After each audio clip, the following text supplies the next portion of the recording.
Okay. Hey, everybody. It's been a while. Hope everybody's doing okay out there.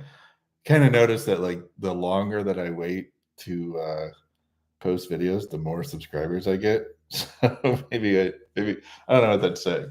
Um, but anyways, welcome everybody. This is live. Feel free to chime in if you want, but I'm going to be rambling for quite a bit on something that I think is a pretty interesting topic. So if I miss your chat, just I don't know, I'll try to get to it. But okay, so this video was prompted by what I consider one of the kind of better questions that I've seen in a while. Not just on my channel, but just in this personality community, you know, at large, from one of the commenters.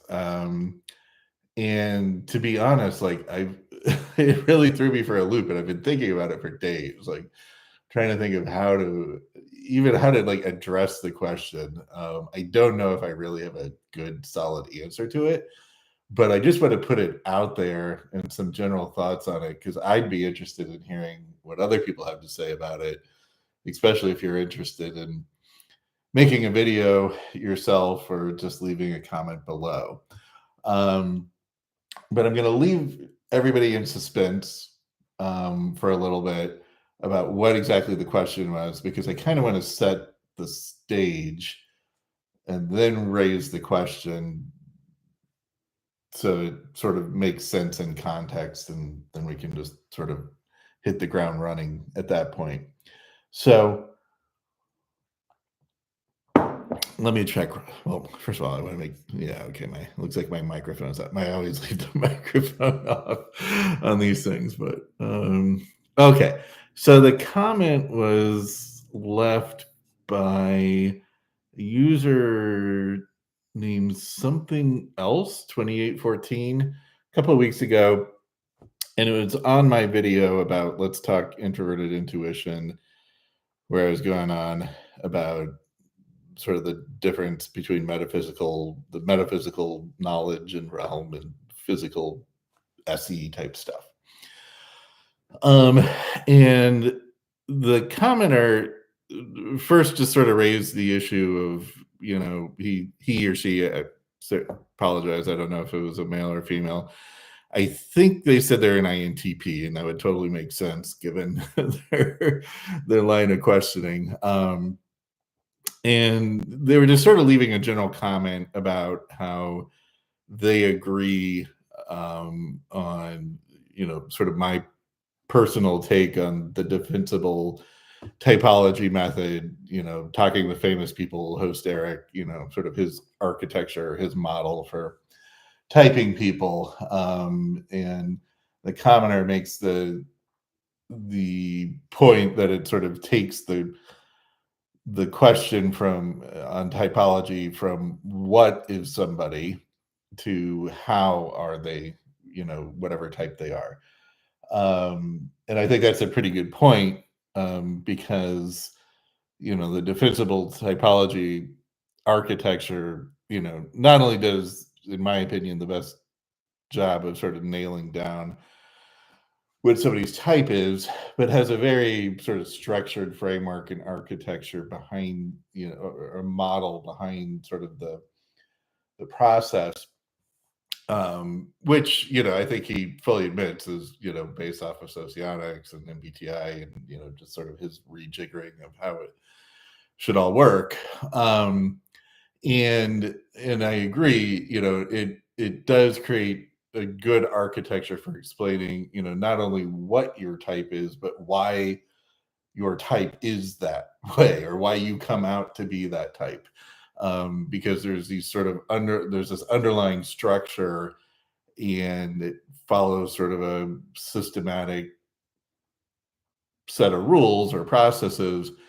And your type just sort of emerges out of that, right? And not only that, but I think it maps on to, the neuroscience and the cognitive neuroscience out there, where, if you sort of think of cognitive functions as sort of, apps on your phone or software on your computer, you have to, if you want to use that process, or if you want to use that app, you have to bring it up into attention or bring it up on your screen, and then do your, calculations, or put it, your processing, put in your input, get your output using those apps. And that's basically what attention is, right? And your brain has at least these 8 different apps functioning, right? There's probably other stuff going on in the background, but that's more of like your general settings kind of stuff. But the useful stuff are these apps, right? Or these cognitive functions that you bring up into attention. And and so you're introverted thinking, extroverted thinking, introverted feeling, extroverted feeling, all that kind of stuff are these apps. And yeah, I mean, it's not a perfect analogy because they kind of work together a lot of times. But it's kind of a loose way of thinking about it, and thinking about how your brain sort of shifts from one module to another. And that is, what we typically refer to as attention, is moving from one system to another. And that's because your brain has limited resources and limited processing power, limited amount of blood supply, et cetera, et cetera. So you can't have all this stuff bubbling up into conscious. I mean, I guess unless you're, some sort of, Buddhist guru or something, maybe you can. But those mere mortals, all we can do is bring up, one or maybe two, processes at a time, and work on them in consciousness. And then the personality differences, or the types, emerge from basically, I don't want to say your ability, but sort of your comfort, or sort of your default setting. Which app do you, given a certain problem out in the world, or a certain sort of goal that you're trying to attain, which app do you open first, right? Are you going to see this as an FE problem or a TE problem, right? Or are you going to rely on your introverted knowledge bank, or sorry, introverted intuition knowledge bank versus your introverted sensing knowledge bank, that kind of stuff, right? So your personality is, sort of think of it as, which app gets sort of used by default. And it's not to say that you can't use all your apps, or all your modules, or all your functions. It's just that you have this tendency to use one over the other. Okay. Um, and again, the defensible typology framework just, it maps on perfectly, in my opinion, to what the cognitive neuroscience says about all that stuff, and sort of goes hand in hand with, the different modules, the different types of processing, what types of information is being processed by different modules in the brain, or different cognitive functions, however you want to think about it. And so, there's plenty of videos on Talking with Famous People that, will give you the nitty gritty on all this, and also plenty of videos on my channel. Feel free to watch those. And so going back to the comment, he or she makes the point that, okay, now we have this structure of explaining how these personality types sort of emerge out of the cognitive functions. And then the next question that they raise is, well, why? Why have all these, why did nature, however you want to think about it, evolution, intelligent design, doesn't really matter, but how did nature sort of come up with, not really how, but why did they come up with these different types? I mean, why isn't everybody just the same type? Why doesn't everybody just sort of default to, sort of an extroverted thinking, introverted sensing type, right? An ESTJ type, or maybe an ISTJ type, Why have this variability in the system? And my answer, and again, this is just my opinion, but it's loosely based off of the Kiersey I always get this name wrong, but Kiersey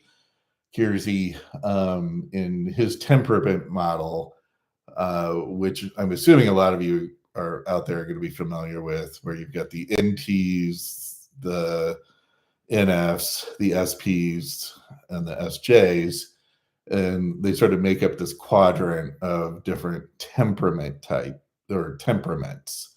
And then within the NTs, you have the INTJs, ENTJs, ENTPs, INTPs, and so forth.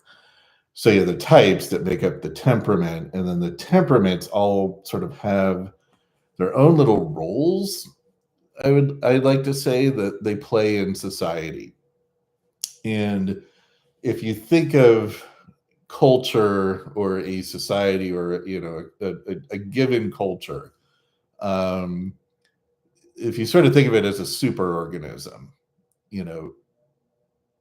not only do the individuals have their own little apps and their own little cognitive functions going on in their brain, but the super organism of the culture has its own sort of biases towards different functions, that kind of thing. And I would argue, that it's using the different temperaments, so NTs, SJs, SPs, and Fs, to basically create sort of the whole of the superorganism. That you can't just have a bunch of NTs running around, or you're going to expose the superorganism, the culture, to certain sort of risks out there, right? I mean, just think about it, right? If your entire culture was a bunch of NTs, that might be a lot of fun, and you might invent a lot of shit, but who's actually going to do the work, right? Or who's going to fight off the other culture down the river that's made up of a bunch of SPs, and they're all going to come and just kick the shit out of you.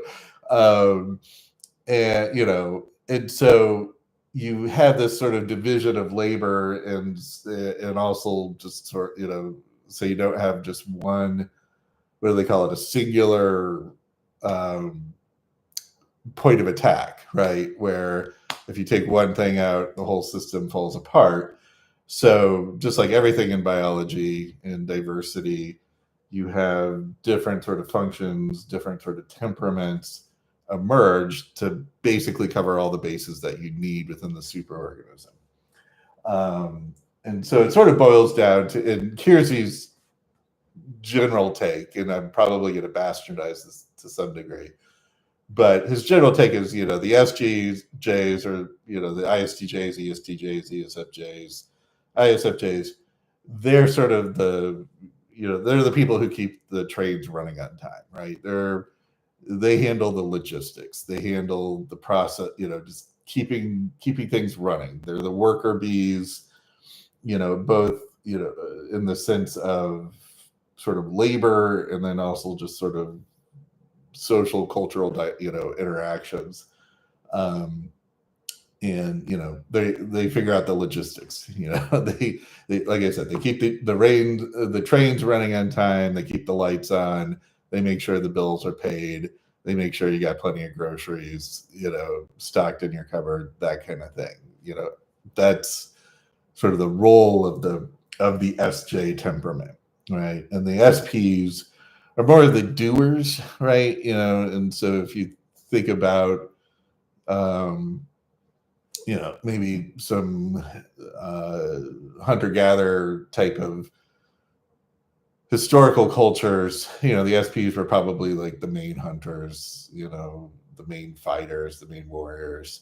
They're the people out there doing stuff, right? And in today's culture, they're the sales guys, right? They're the guys who get up at 7:00 every morning, and they've got 20 sales calls in by 9:00, and they've closed 3 or 4 deals by 12 o'clock and they're on the golf course by 1 o'clock, right? Those are your SPs. They keep things running, not, from a logistical standpoint, but just from sort of a performance taking action in the world. They're also sort of your quintessential performers, your musicians, your actors, people who are just out there in the world making things happen, right? So those are your SPs. Your NTs are, what Kierkegaard calls the rationalists, and they're more about dealing with processes, systems, but optimizing it, right? So the SJs are going to figure out, they're going to take the Excel sheet and they're going to figure out everybody's schedule, right? They're going to figure out, how do you schedule 162 baseball games, right, or whatever it is, and they're going to do the actual operation. The NT is going to invent the Excel sheet, right? They're the innovators. I typically, when I think about them, I think that they're the innovators, right? When it comes to process, when it comes to technology, they're finding ways to fine tune things, tinker with things, make things better, or invent them from whole cloth, right? And then you have the NFs. And the NFs are, I think of them as sort of the humanitarians, and not in like the religious sense, but like they're the people who are interested and work in the humanities, right? So, the typical thing would be like, the counselors, the psychologists, but also, I think by large part, the lawyers, the judges, the historians, people who like to, the philosophers when it comes to culture and people, and, just things that have to do with insights and innovation with people, politicians, or at least kind of the people behind the politicians. Every congressman that I've ever met is totally an ESFJ. But that's just because they're the ones who get elected. But then everybody behind the scenes, like all their staffers, are just a bunch of NFs, right?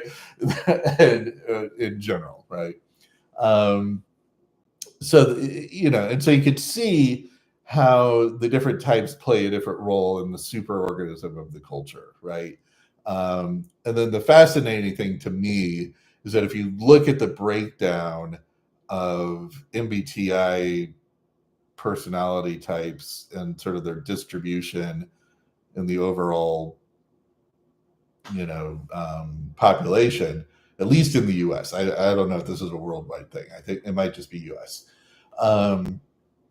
But if it was purely random and every personality type would, had an equal chance of occurring, then you would see roughly each type would 6% of the population would be each type, right? So 6% of the population would be an ISTJ, 6% would be an ESFP, that kind of thing, if it was purely random.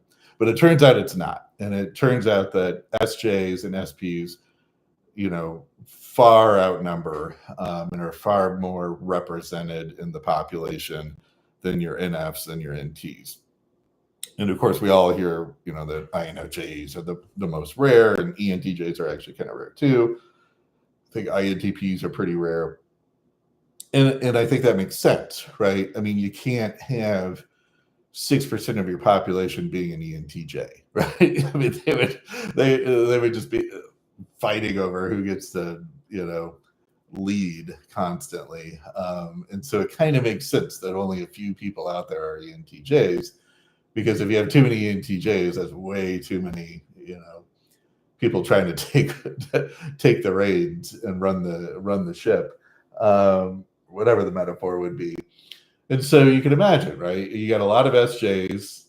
I think they're by far the most represented, with ISFJ, I think, being the most popular, or the most frequent type. And that makes sense, right? I mean, the FJs are the ones keeping things going, right? they're the worker bees, and then followed by the SPs. Again, they're sort of the people of action, making things happen. And so you would imagine, culture is probably going to have a lot of SJs, a lot of SPs, and then you have a few NFs and NTs peppered in there to sort of keep things moving, right? As far as innovation and all that kind of stuff. Okay, so that's just setting the stage to the actual question that I wanted to get into.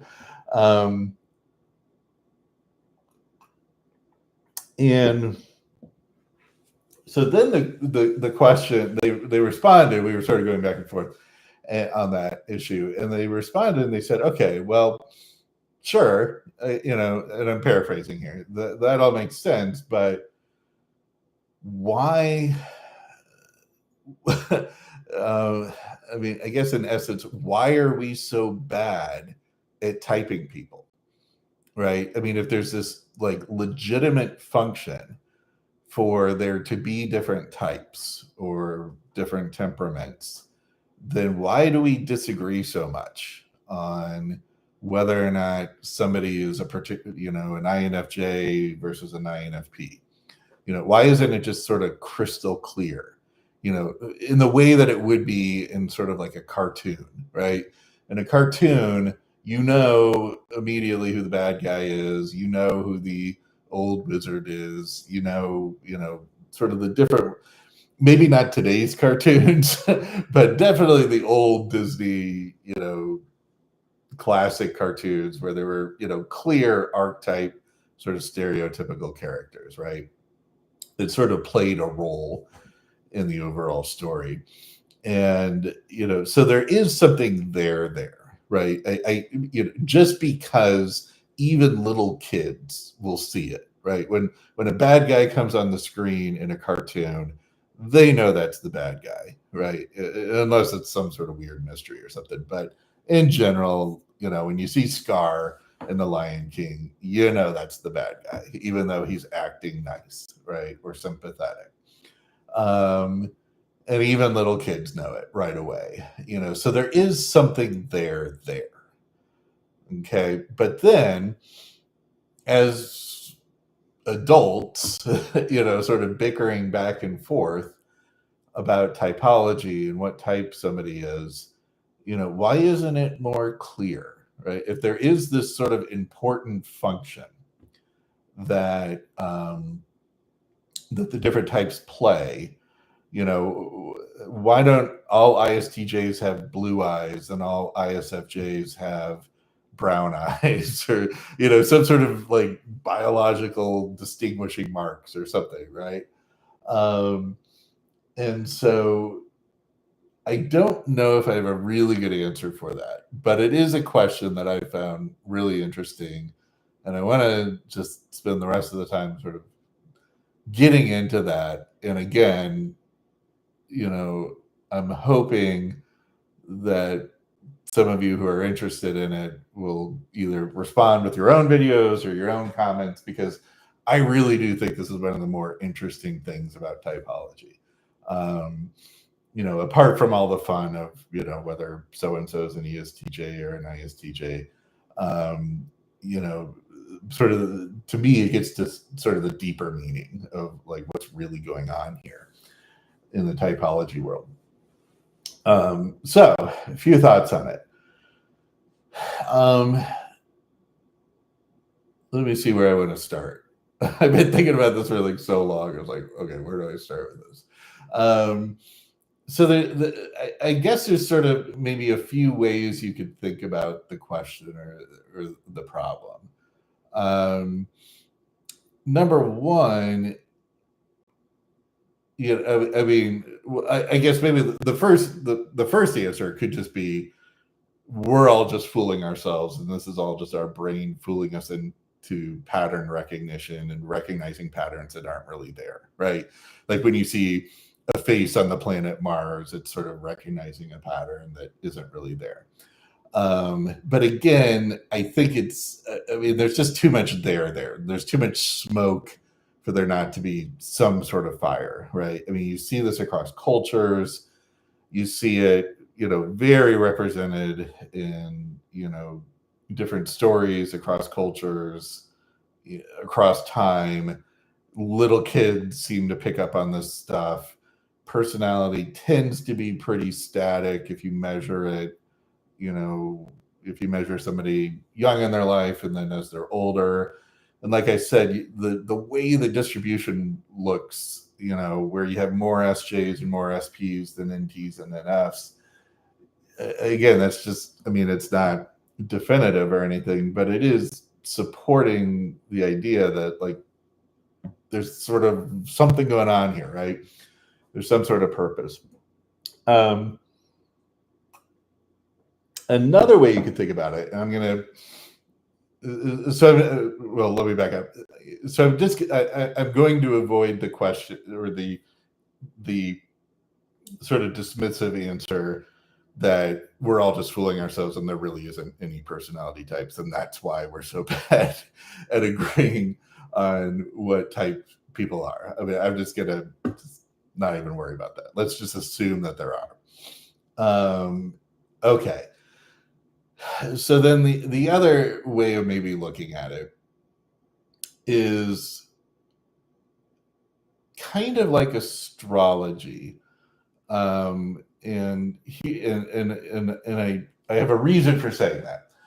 So I have this theory about it, or there's a couple of different ways of looking at astrology. There's the way of looking at it where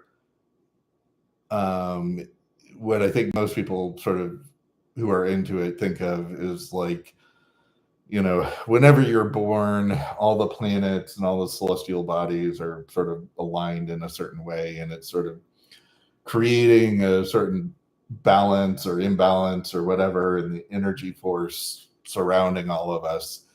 You are born, and presto changeo, because of whatever energy was being balanced in the universe at that particular point, somehow, creates this sort of astrological chart that is going to define your personality, right? And of course, people have been, so you have this sort of definitive, like, I was born at this time, so therefore I'm a Leo or I'm a Virgo, etc. Now and then as you grow up, you hear that Leos always act like this, right? Or Virgos always act like this. And it's possible that all of us have all of these zodiac personalities within us, right? But we just grow up hearing that Leos always act like this. And so we just sort of associate ourselves with acting like that. Or a Virgo would never do this. And so you just sort of think like, okay, well, I'm a Virgo, so I don't do that. And you just sort of grow into this sort of personality in a way that, like, Aristotle would say, you have this potentiality and you just grow into it. And if you were born a couple of weeks later or a couple of months later, you would have just grown into whatever astrological sign that is, right?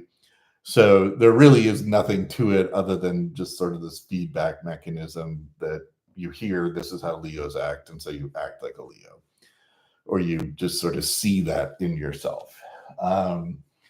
So what does that have to do with MBTI or personality? That's that could be another thing, right? That you take a personality test, or somebody types you, and you come out a certain type, and you could have come out any of the 16 types, and it just so happens that you came out INFJ. And so you sort of grow into being an INFJ because everybody has sort of the same potentiality, but then they just grow into whatever they're told that they are, right? And then they just sort of start acting like an INFJ or an ISTJ. or sort of accentuating those parts of their personality, and de-accentuate, or I don't know, decreasing or de-leveling, lowering, whatever, the parts of their personality that don't fit with being an INFJ, right? So, and then we sort of fill whatever role, we've been sort of assigned in some way, right? So if you came out as an ISTJ, you start acting like an ISTJ and just sort of filling that role. But if you had woken up on the other side of the bed that day and took the MBTI inventory and came out an SP, then you just start acting like an SP, and you accentuate that part of your personality and de-accentuate the other parts of your personality. And so that, okay, maybe, but I think there's plenty of evidence against that, and that I don't really want to get into too much, but I'd be willing to hear arguments for or against that sort of take. But I'm just putting it out there to recognize that there are different ways of sort of answering this question. But what I really want to focus on is what I think is really going on. And that is that there really are different personality types. And you really are sort of born into your personality type, or at least it develops at a very, very early age. And the best example that I have for this, and it's purely observational, but it's just so black and white, is if you just watch little kids playing on a playground, or playing soccer or some sort of physical outdoors activity. You watch little kids go up to the monkey bars, maybe for the first time or so. And you get some kids who just see the monkey bars and they just go, right? Those are your SPs, right? They just go and they don't even think about it. Then you have other kids who get up there and you can just see the wheels turning in their head, and they're not sure about it. They want to do it because all their friends are doing it, but they know, like, and so they don't trust that sort of SE thing, right? Or if you watch them on the soccer field, like there's kids that just go running straight after the ball and just want to go and score a goal, or they just want to dribble the ball. They just want the ball. Again, those are your SPs. And then you have the other kids who are going around and making sure that everybody's shoes are tied and that they have their jerseys on the right way. And they're sort of the mother hens, right? They're just sort of taking care of everybody. And those are probably like your SJs, right? Or, so I could go on and on. And these are just little observations that you see in little kids. And then, as you watch these kids grow up, they maintain that sort of element of their personality throughout life, right? I mean, I watch my kids when they were little. Now I watch them and their friends who are now all older. And they were fortunate enough to sort of grow up with the same friends all their life, and they're still the same as when they were little kids. And so you'd have a hard time convincing me that people just sort of hear what their type is and then just sort of grow into it. You see it too early in little kids. And like I said, MBTI tends to be consistent across the lifetime. Okay, so we've gotten rid of what I think are just sort of, not very good arguments, but I'm just sort of recognizing the fact that they're out there. Okay, so what do I think's going on? Before I get into it, I want to take a side track and just sort of introduce a couple of concepts just in case people out there aren't familiar with it, because it's going to keep popping up. in my explanations here. And so we're going to talk Plato and Aristotle. And Plato famously had his sort of theory of universals, right? That there is a sort of metaphysical world or non-physical world out there, the ether, the spiritual world, that has these concepts, or what he would call a universal or a form, that and before we're born, we all lived in the spiritual world and we had all knowledge of all forms. And then when we're born, we sort of forgot about all these forms, but we relearn them or sort of re-recognize them as we grow up and encounter different things, right? And so when we encounter a chair, there is the concept out there, again, in the ideal world or the supernatural or spiritual world, of a chair. And then when we see a chair or something that represents a chair in the physical world, we are reminded of that form. And it comes to us and we say, oh, that's a chair. We recognize that object as a chair because it has chairness to it, right? That there's this universal property that all chairs have. And when we see it, we know it, and or we recognize it because we were born, or before we were born, we had all the knowledge, and then it just sort of comes back to us. And Plato had a real problem with like the concept of zero and nothing and something coming from nothing. And so that's sort of how he gets around that issue, where you don't start with no knowledge. You start basically with all the knowledge, and then you forget it, and then you're reminded of it, right? So you don't have to explain how something comes from nothing. Okay, enough of Plato, but there's plenty out there on universals and forms and stuff like that. But then you have Aristotle, and then Aristotle, he agreed that things have sort of an essence about them. Chairs have sort of a chairness about them, but that they don't come from this other spiritual world that you're sort of reminded of. But really what's happening is that you just encounter a lot of things that are considered chairs in your life, and you have these thousands and thousands of little Venn diagrams in your head, and you sort of piece together the particulars of things that make up chairs, right? And some chairs have features that aren't required. They're sort of accidents. But all chairs have some sort of property, right? So you could say, well, a chair is something that you can sit on, and it's got four legs and a flat, sort of surface to sit on.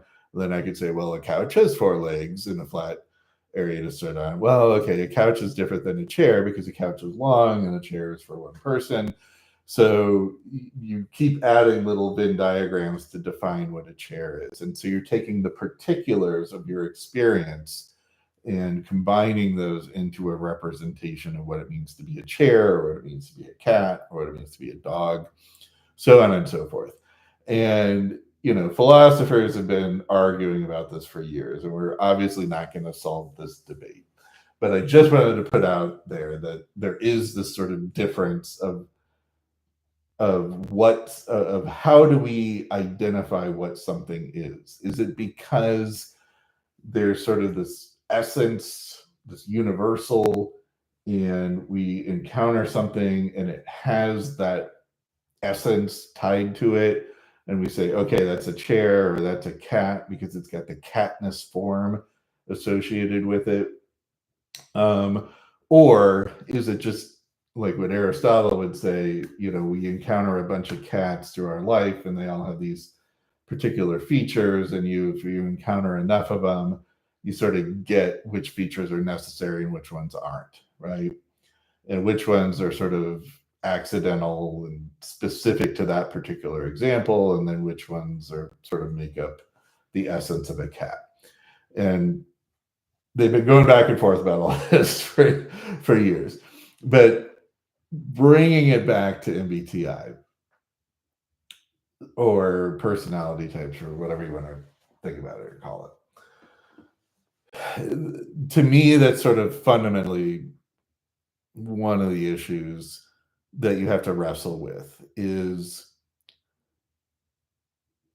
when you're thinking about typology, is there an like a form, an essence of an ISTJ, right? Is there some sort of concept in the spiritual, metaphysical world, not in the physical world, but in the world of meaning, metaphysical world, that is in essence an ISTJ, right? And then all the other 16 types. And it just so happened that Carl Jung and Myers-Briggs and everybody stumbled across, that there are 16 of these things. And we all are one of them. And they all live in the world of forms. And when we come across an ISTJ, there's something that buzzes in that metaphysical world about that person that says ISTJ, ISTJ, ISTJ, right? And Jung would probably argue, that's like an archetype, right? You're digging into the collective unconscious. There's some sort of archetype of an ISTJ. Now, of course, Jung didn't call them ISTJs or anything, but there's some sort of, but using his sort of framework or the way he viewed the world, there's an archetype of an ISTJ. And when we encounter one, whatever is going on in our consciousness or our mind, it starts buzzing, our little archetype starts buzzing, ISTJ, ISTJ, ISTJ. And we recognize this person and type them as an ISTJ because they have ISTJ-ness. And it's represented in the archetype. Okay, so hopefully you're understanding where I'm coming from, and I don't sound like a crazy man. Or you could look at it from more of a viewpoint of Aristotle. What would that be? But anyways, the viewpoint of Aristotle, where no, there's not really an archetype out there.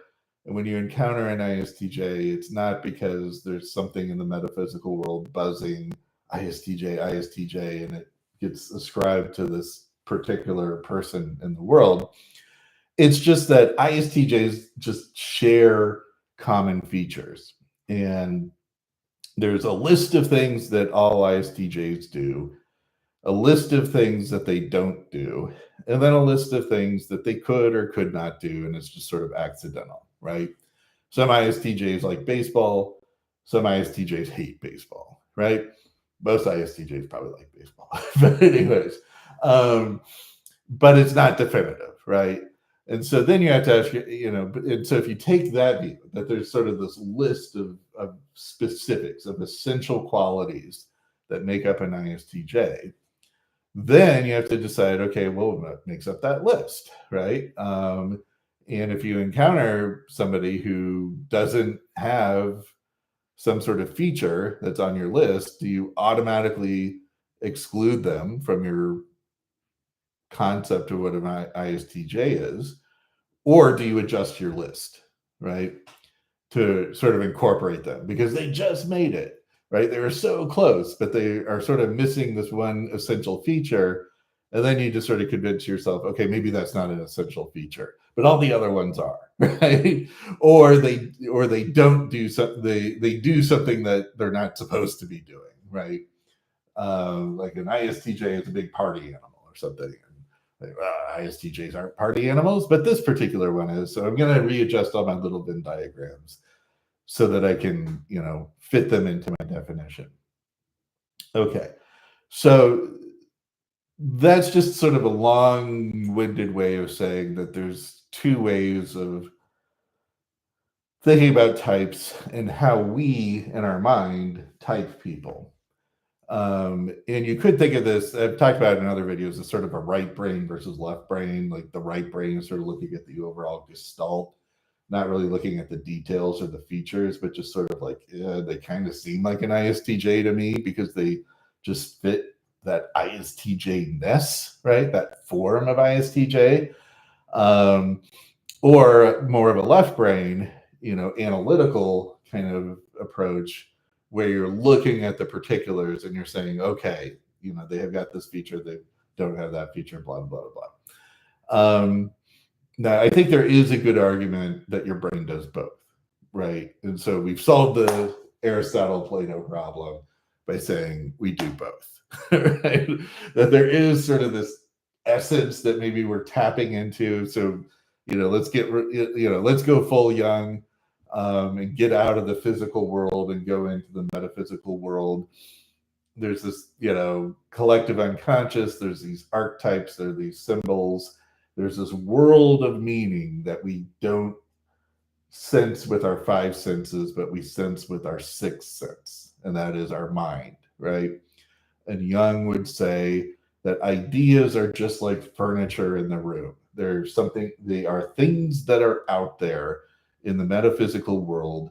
We don't see them with our eyes or hear them with our ears or touch them with our hands, but we do, I guess, perceive them through our sixth sense, our mind's eye, and they are perceived as thoughts, right? And so when you encounter an ISTJ, your intuition, I would argue, your introverted intuition is picking up on, okay, this person has that ISTJ archetype quality to them. And that's especially if you're a lead introverted intuitive, that's probably your immediate reaction. You just see somebody, you quote unquote know that they are an ISTJ or an ESTJ. And then you can start looking for particulars that sort of support your theory, right? And confirmation bias and all that. And if they don't, completely fit your list of particulars, then you adjust your list of particulars, right, to make them fit, because the archetype or essence of them is so strongly ISTJ that you're willing to adjust your list of requirements, maybe. Or you could be maybe a little bit more Aristotelian, and when you see somebody, you're like, okay, I'm going to look at how do they match up on my list of particulars, I'm going to check off the boxes, and yep, lo and behold, they're an ISTJ, and I'm going to sort of rejigger my archetype of an ISTJ to sort of incorporate them into that. So, okay. So why are we so bad at it? Why, if different personality types are serving some sort of crucial function for the social superorganism or the cultural superorganism, then why can't we all agree on which type a particular person is or is not? Okay.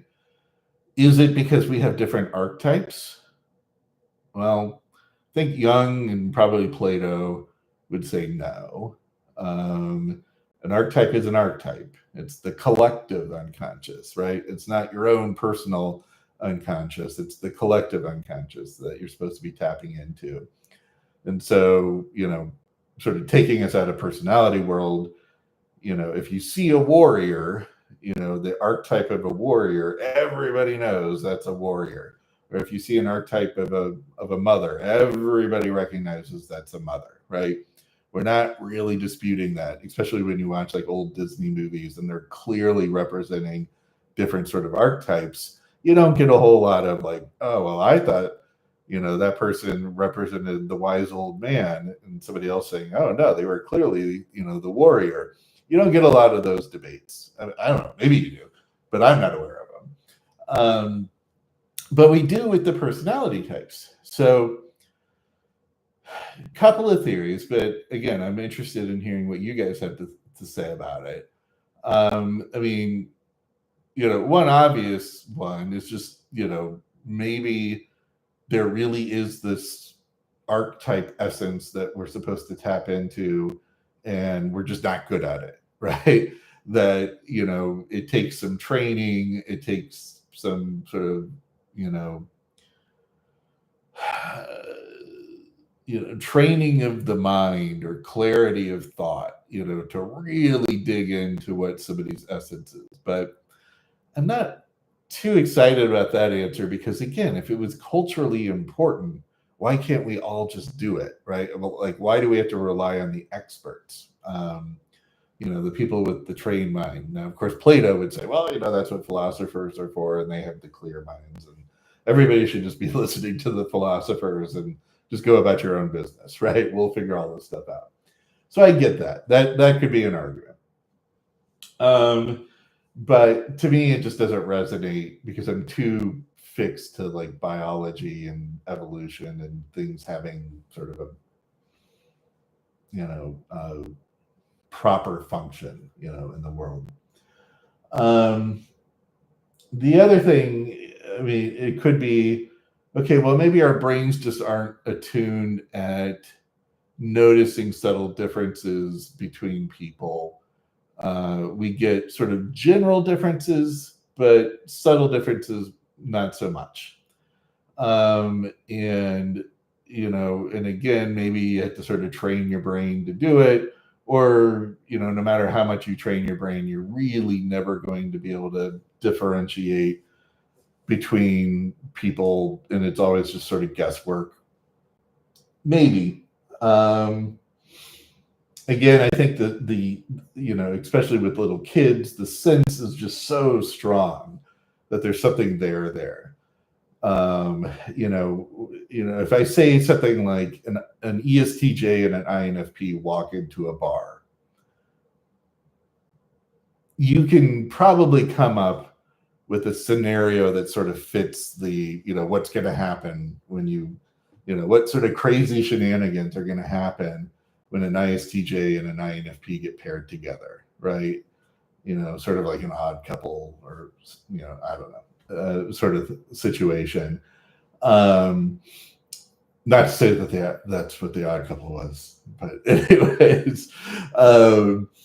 And so we have this idea of what the different types are and what we would sort of expect from them. And it's so clear to us. So I don't think that it's an inability to sort of recognize subtle distinctions, because in our mind, if you think of ESTJ, INFP, it's such a big difference in our mind, right? But then you might come across somebody who, came out as an INFP and you totally thought they were an ESTJ, and you're boggling your mind trying to come up with some explanation, right? So, that's a tough one. And I also want to point out, I mean, your brain does have this area that is used to recognize faces, because faces, by and large, look alike, right? I mean, when compared to other objects out in the world, faces are pretty similar, but we're very good at recognizing different people by their face. Even after just a couple of, exposures to them, like we'll recognize them right away. And that's because we have an area of the brain that processes faces, and faces are, socially important. So you could imagine why the brain would, evolve to pick out distinctions among faces. And then, of course, if somebody gets damage to that area, they have a really hard time recognizing faces, or the fact that something is a face. It's called prosopagnosia. It's the man who mistook his wife for a hat. That whole book, or at least one of the patients in there.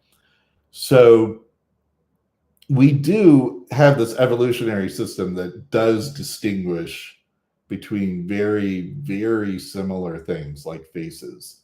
And so why wouldn't we be able to use something similar to be able to distinguish between different personality types? You know, because again, in my mind, some personality types are so different from each other that it should be pretty easy to distinguish them, and all of us agree to what it is. Um, so yeah, so I'm sort of stumbling on that one.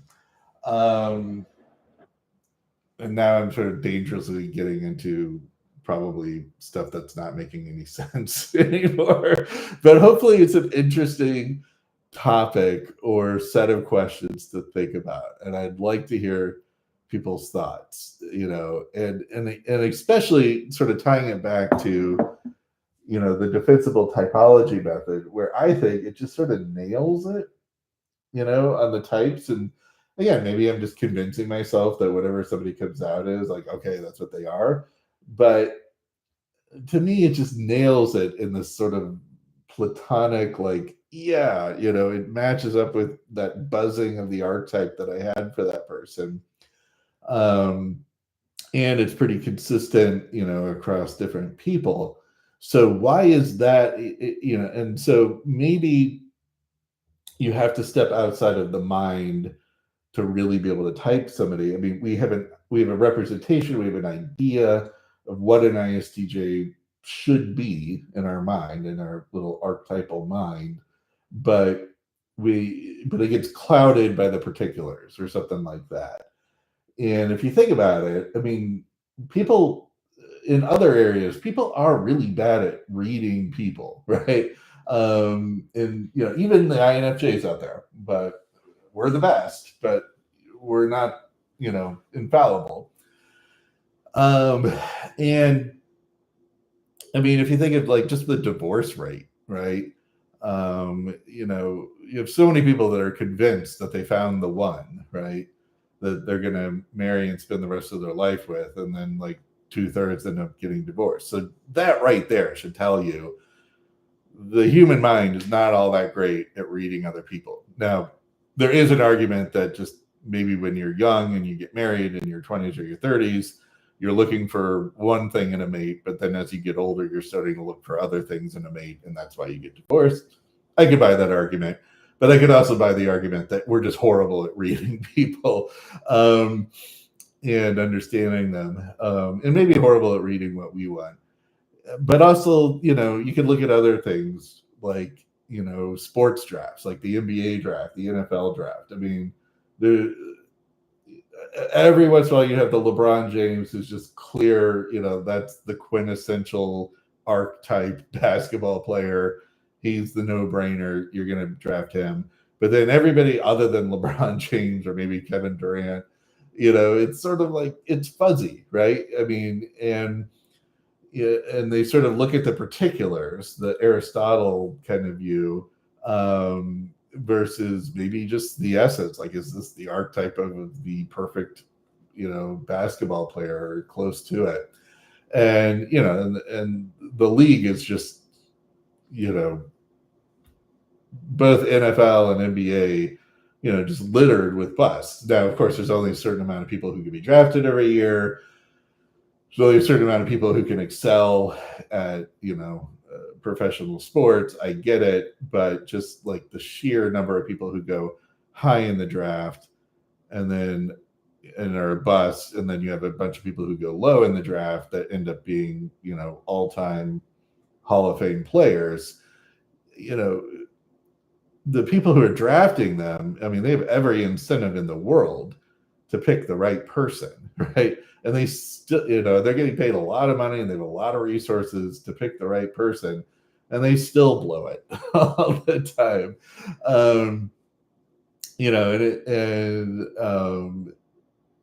And you also look at like jury selection in court cases where, you have people who are supposed to be well trained in picking jurors, and then you find out that they just picked like the absolute worst juror for their case or their side, and it totally backfires on them.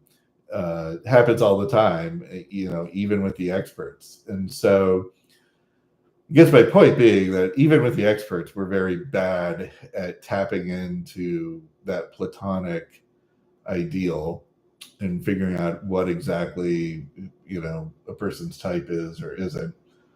And so that's why we got to rely on, I guess, more objective ways of doing it, I suppose. Or you just get a bunch of lead intuitives and they'll figure it out. and we'll take the Plato view of it, of just like let the NIs lead the charge and everybody just go about your business. But what's the fun in that? Okay, but yeah, I don't know. I think that's really about it. I got plenty of else I probably want to say, but I've rambled on way too long. Hopefully this makes some sense. I'm going to see if I got any comments here. Diversity is necessary for survival. Yep, definitely agree with that. It's hard to type or come to the same conclusion because we still filter through our own metaphorical lens. I would definitely agree with that. Even if our functions are objective, the difference in order is still impactful. Yeah. Okay. Yeah. This is the man with the great machete. Yeah, I think we're maybe singing the same tune here. I definitely agree that diversity helps with survival of cultures and people and any sort of biological system. And that's probably why we have the different personality types. But then, again, I think with the original commenter, it's just like, if it's so important, why are we so bad at typing people? And I don't really have a good explanation for it. I think it's a really good question that hopefully, people are out there talking about, because I don't think I've ever really stumbled across that question and framed in that way.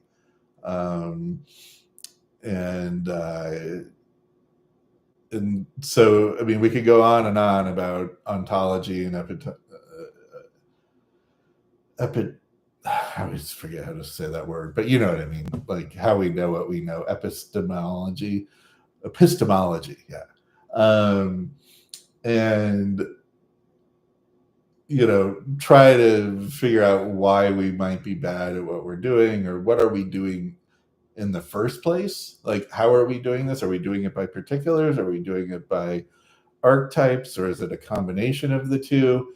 And I think, I don't know if we'll ever get an answer to that, because like I said, people have been fighting about that for hundreds, thousands of years. But if you're going to talk about it, you got to, I think, pick a side, right? Like, how do you type people? Do you do it by the particulars, or do you do it by the archetype, or the universal form? And could it be that different people are doing it different ways, and that's why we get competing viewpoints? Because if you're doing it by the particulars, then your experience matters, right? And if you don't either have enough experience, or you have the wrong experience, like you got the wrong teacher, you watched the wrong YouTube videos or whatever, then you're just kind of a ship off to, sailing in the wrong direction. But if you're doing it more from a archetype approach, a platonic ideal form approach, then we should all agree what the archetype is, because that's the whole point, is that there is this collective unconscious, and the archetypes are buzzing around there in the metaphysical world, and we all have access to it. But we have access to what should be the same thing, right? Not a bunch of different things that we're all calling the same thing. But I don't know. I mean, maybe I'm wrong about that. And if there's any like Jungian experts out there that disagree with my take on that, certainly let me know. But my understanding is that, an archetype is an archetype. So I don't know. Cool. Well, thanks everybody for stopping by. For those of you watching in the future, certainly leave me comments. Thanks for putting up with my rambling. But it really was just such an interesting question. I've been thinking about it all week. So thanks for letting me download some of my thoughts, and I might come back and try to get into some finer points. And I do reserve the right to change my mind. If I said anything in this video, take it for what it's worth. This is kind of a free form, just letting, data dump. And I might change my mind on some things later. So, all right, cool. Everybody have a good one. Talk to you soon. Bye.